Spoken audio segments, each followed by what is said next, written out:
Last year was kind of the breakout year for electronic music. It was like a race to see who could reach out to the highest, paid pop star and get a collaboration with them. And for me, I'm not sure that electronic music has to stand on the shoulders of, hip hop and R&B to be noticed. For me, I'm like, this is a more introspective record. Why don't I just work with friends and feature people that I really love? They don't have to be pop stars.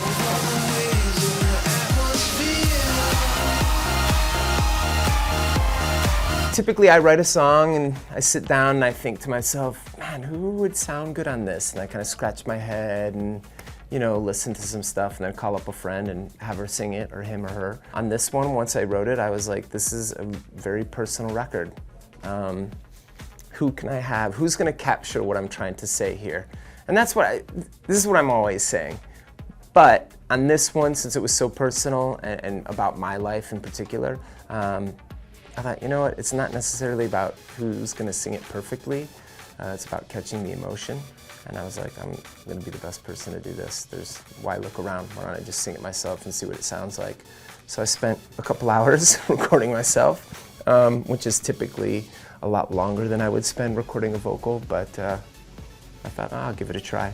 And I liked what I heard. I mean, I'm a tough critic, but I was like, it's passable. I think it'll work, I wasn't sure, so I played it for some friends, and everyone seemed to like it, so stuck with it. Living in the vastness of outer space. It's about me and kind of at this point in my life, what I've done to get to this point in my career, not being affected by those around me, and everything that's gone on around me, to kind of like stay on the path that I've chosen.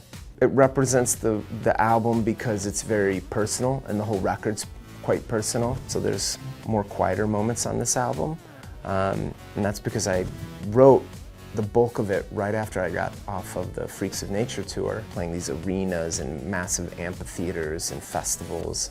And I came home and I was just like, snare rolled out. I was like, okay, enough of these massive drops and huge moments. I wanted to focus on some of the quieter moments. What I was commenting on is the fact that there's a lot of people, more so in the European community, lamenting the fact that America has sold EDM out, and more specifically Las Vegas. I was challenging that idea in that tweet by saying that I'm not sure that it's us who sold out EDM. You guys are up on the bandwagon too, Paris Hilton has an extremely, if not, arguably the most successful night in Ibiza this year over Swedish House Mafia and other large acts. I think anyone's willing to sell out EDM at this point. I mean, Vegas really and truly is kind of the capital of electronic music right now. I mean, the casinos have pumped so much money into these venues that they're just absolutely incredible. The sound is better in Vegas, the lights are better in Vegas, because the casinos have put a lot of money into it and people have believed in it. And now it's kind of nurtured this incredible scene.